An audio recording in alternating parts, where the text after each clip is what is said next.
Hi, అందరూ ఎలా ఉన్నారు? ఇవాళ ఒక వెజిటేరియన్ స్పెషల్ బిర్యానీ చేయబోతున్నాను. ముందుగా ఈ గ్లాస్ తోటి కరెక్ట్గా 2 గ్లాసులు రైస్ తీసుకొని మనం బిర్యానీ చేయాలి. వెజిటేరియన్ స్పెషల్ అంటే ఏంటి అనుకుంటున్నారా? సొరకాయతో బిర్యానీ, దమ్ బిర్యానీ. సొరకాయతో దమ్ బిర్యానీ ఎట్లా బాబు అనుకుంటున్నారా? మరి నాన్ వెజిటేరియన్ అంటే అందరికీ chicken biryani, mutton biryani, prawns biryani, egg biryani రకరకాలు ఉన్నాయి కదా. మరి వెజిటేరియన్స్ కూడా బిర్యానీ ఉండాలి కదా, రకరకాలు. ఏదైనా వెరైటీయే కదా ముఖ్యం. ఎప్పుడు సరే మామూలేనా. అందుకే మొన్న మా ఇంట్లో ట్రై చేశాను. ఒక్క మెతుకు వదలకుండా తిన్నారు, అంత బాగా వచ్చింది. నిజం చెప్పాలంటే ఈ బిర్యానీ వెజిటేరియన్స్కి పండగే. సో కరెక్ట్గా 2 గ్లాసులు. ఇప్పుడు దీన్ని శుభ్రంగా వాష్ చేసి ఒక అరగంట సేపు నానబెట్టుకుందాం. చక్కగా ఒక 4 సార్లు శుభ్రంగా వాష్ చేసి నీళ్లు పోసి బియ్యం నానబెట్టుకున్నాం. దీన్ని ఒక 30 నిమిషాలు పక్కన పెడదాం.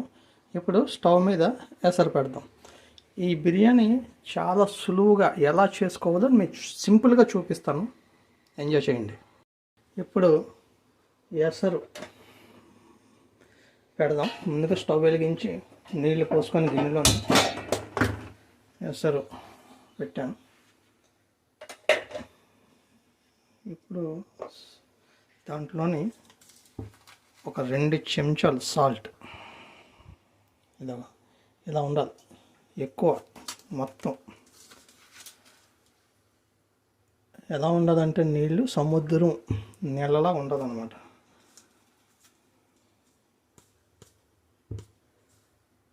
ఓకే, అలాగే దానిలోకి ఒక 2 చెంచాల ఆయిల్ వేసుకుందాం.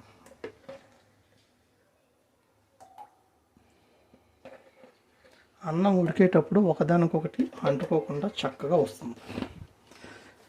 ఓకే, అది అలా మరుగుతూ ఉంటుంది. ఈ లోపల మ్యారినేషన్ చేద్దాం. మ్యారినేషన్ చేయడానికి ముందుగా బౌల్లోకి ఈ మాత్రం పెరుగు తీసుకున్నాను. అలాగే దాంట్లోకి అల్లం వెల్లుల్లి పేస్ట్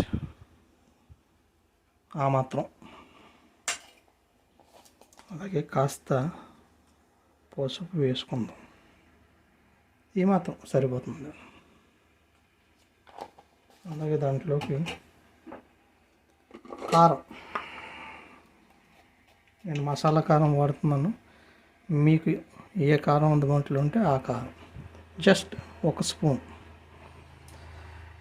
తినేటప్పుడు ప్రశాంతంగా హాయిగా ఉండాలి. కారం ఎక్కువైతే హా అంటూ కేకలు వేయాలి. ఇప్పుడు దీంట్లోకి బిర్యానీ మసాలా,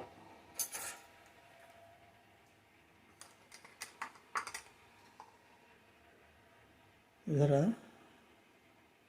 1.5 స్పూన్, ఈ స్పూన్తో 1.5. ఓకే, ఇప్పుడు దీంట్లోకి జీరా పొడి, అదే చెంచాతోటి ఈ మాత్రం సరిపోతుంది. ఇప్పుడు దీంట్లోకి ధనియాల పొడి ఫుల్ 1 స్పూన్ సరిపోతుంది. అలాగే దాంట్లోకి గరం మసాలా ఆర్ చికెన్ మసాలా ఏది అందుబాటులో ఉంటే అది 1/2 స్పూన్ సరిపోతుంది. ఎంతకన్నా ఎక్కువ వేయాల్సిన అవసరం లేదు. అలాగే వంటకి మంచి రుచి రావాలి అంటే దాంట్లోకి కసూరి మేతి అది వేసి చక్కగా కలిపి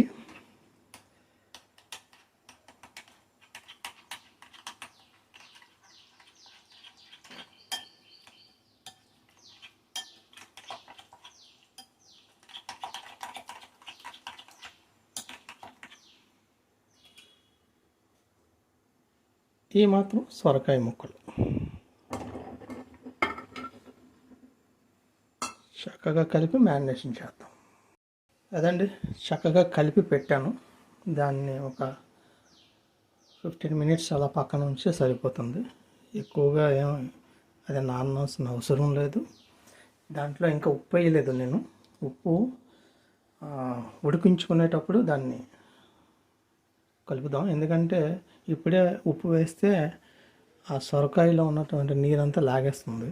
దానివల్ల కొంచెం డిస్టర్బెన్స్గా ఉంటుంది. సో తర్వాత వేసుకుందాం. స్టవ్ వెలిగించి తగినంత ఆయిల్ వేసుకుందాం.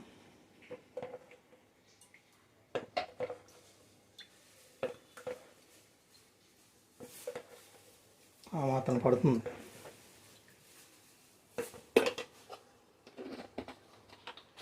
ఇప్పుడు దాంట్లోని ఉల్లిపాయలు, ఒక 2 పచ్చిమిరపకాయలు వేసి ఫ్రై చేద్దాం.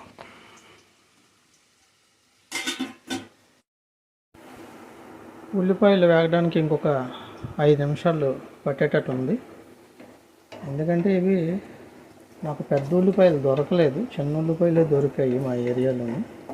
2 కేజీలు 100 రూపాయలకి ఇచ్చాడు. సో కొంచెం పెద్ద పెద్ద ముక్కలే కొయ్యవలసి వచ్చింది. అందుకే కొంచెం టైం తీసుకుంటుంది. ఫ్రైడ్ ఆనియన్ సిద్ధమయ్యాయి. ఇందాక మనం కలిపి ఉంచుకున్న మిశ్రమాన్ని దీంట్లో వేసుకుందాం.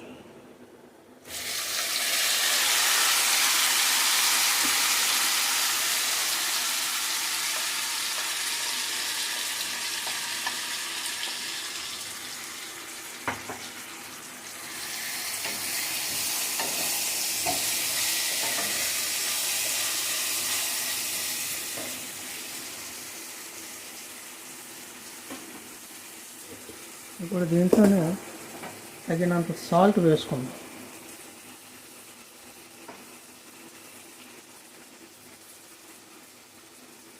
కొంచెం ఓకే, సరిపోతుంది.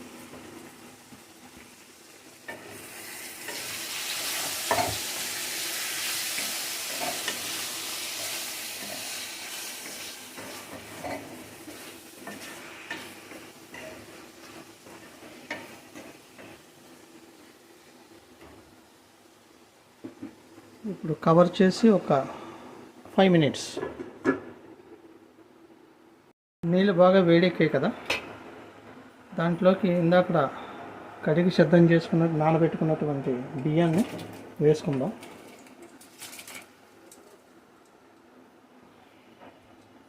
వేసుకొని ఒక 50% ఉడికేంత వరకు మనం దాన్ని ఉడికిద్దాం.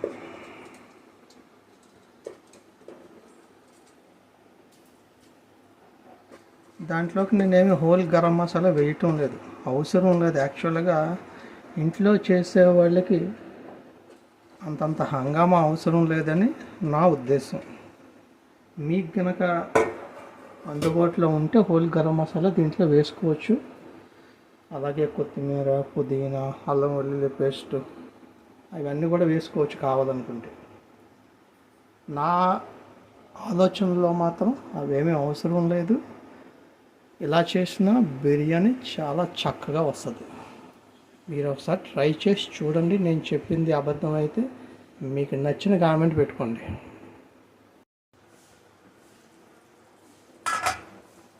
చూసారు కదా, ఆసంగా రెడీ అయిపోయింది.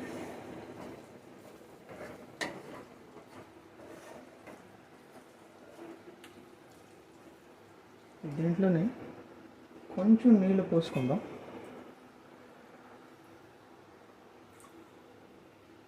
దమ్ చేసేటప్పుడు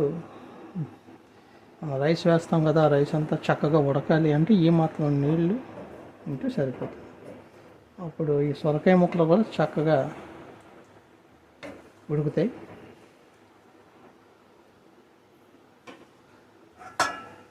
ఒక 5 నిమిషాలు. ఇప్పుడు దీంట్లోనే కొంచెం కొత్తిమీర, పుదీనా 2 కలిపి ఉన్నాయి వేసాం.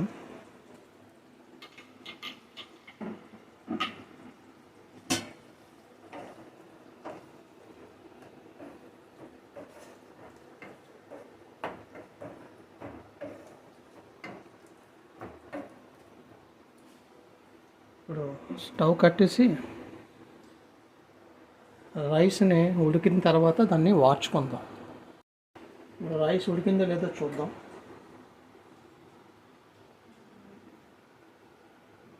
ఉడికిపోయిందండి. 50% చెప్పాను కదా, 50% చాలు. 60, 70, 80% అవసరం లేదు, ఈ మాత్రం సరిపోతుంది. ఇప్పుడు స్టవ్ కట్టేసి దీన్ని వార్చుకుందాం. ఇలాంటి చిల్లుల గిన్నె ఉంటే ఇలాంటి పాత్రలోనే అన్నాన్ని వార్చుకుంటే సరిపోతుంది. చూసారు కదా, ఇలా వార్చుకున్నాను. దీన్ని ఎక్కువసేపు ఇలా ఉంచకూడదండి, 2 నిమిషాల్లోనే దమ్ చేసుకోవాలి. ఎందుకంటే రైస్లో ఇంకా ప్రాసెసింగ్ అవ్వాల్సిన అవసరం ఉంది. మనం 50% ఉడికించాం కాబట్టి మిగతా 50% ఉడకాలి అంటే దమ్లో ఉడకాలి. అది వెంటనే ఈ వేడి ఉన్నప్పుడే మనం దమ్ చేసుకోవాలి.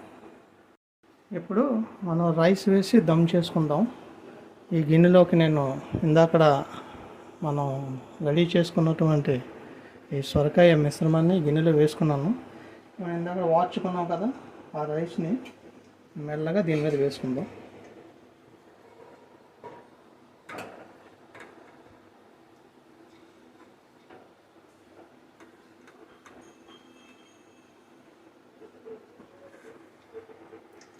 రైస్ని అస్సలు అదముకండి, అలాగే వదిలేయాలి.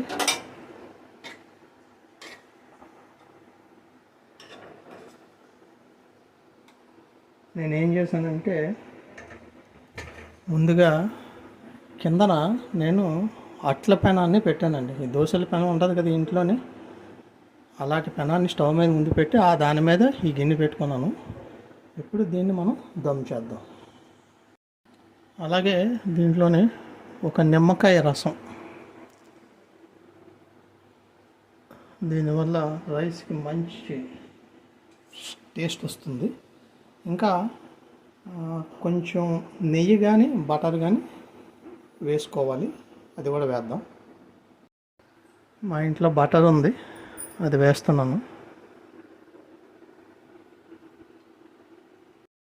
కొంచెం కలర్ రావడం కోసం చిన్న కాశ్మీరీ చిల్లీ పౌడర్ దాని మీద జల్లాను.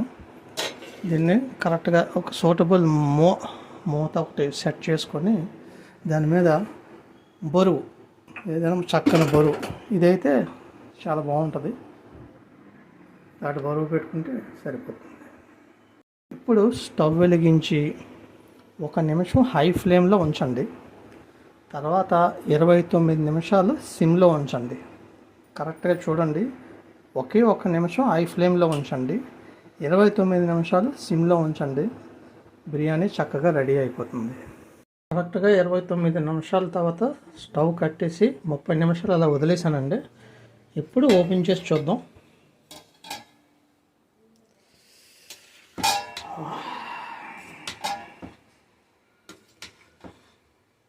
ఆహా, సూపర్ సూపర్ సూపర్ సొరకాయతో దమ్ బిర్యానీ. నాకు తెలిసి ఇది ఫస్ట్ టైం అనుకుంటాను. దీన్ని ప్లేటింగ్ చేసుకుంటాం ఇప్పుడు. ఇదిగోండి, ప్లేటింగ్ కూడా సిద్ధం అయిపోయింది. అద్భుతంగా వచ్చింది. నేను ఆల్రెడీ రుచి చూశాను, చాలా చాలా టేస్టీగా వచ్చింది. చూసారు కదా, కరెక్ట్గా ముక్కలు కూడా కరెక్ట్గా ఉన్నాయి, చికెన్ ముక్కల్లాగా.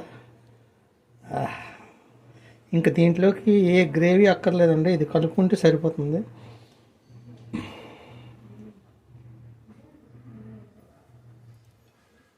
చూసారు కదా, మీరు కూడా చేసుకొని చక్కగా ఎంజాయ్ చేయండి. ఇది చాలా సులువుగా బ్యాచిలర్స్ సైతం చాలా చక్కగా హ్యాపీగా చేసుకోవచ్చు. చాలా చాలా ఈజీగా చేసుకోవచ్చు మీ లంచ్ బాక్స్ లేదంటే నైట్ డిన్నర్లోకి. మీకు నచ్చిందా? నచ్చితే దయచేసి లైక్ చేయండి. లెఫ్ట్ సైడ్ బటన్ లైక్ చేయండి, రైట్ సైడ్ బటన్ సబ్స్క్రైబ్ ఉంటుంది, దయచేసి దాన్ని గట్టిగా నొక్కండి. అలాగే గంట బెల్ ఉంటుంది, ఆ గంట బెల్ కూడా గట్టిగా నొక్కండి. నేను చేసే వీడియోలన్నీ కూడా మీకు నోటిఫికేషన్స్ వస్తాయి. మీరు ఇలాగా చక్కగా చేసుకొని ఎంజాయ్ చేయండి. Thank you. మళ్ళీ ఇంకొక మంచి వంటతో కలుద్దాం. Bye bye.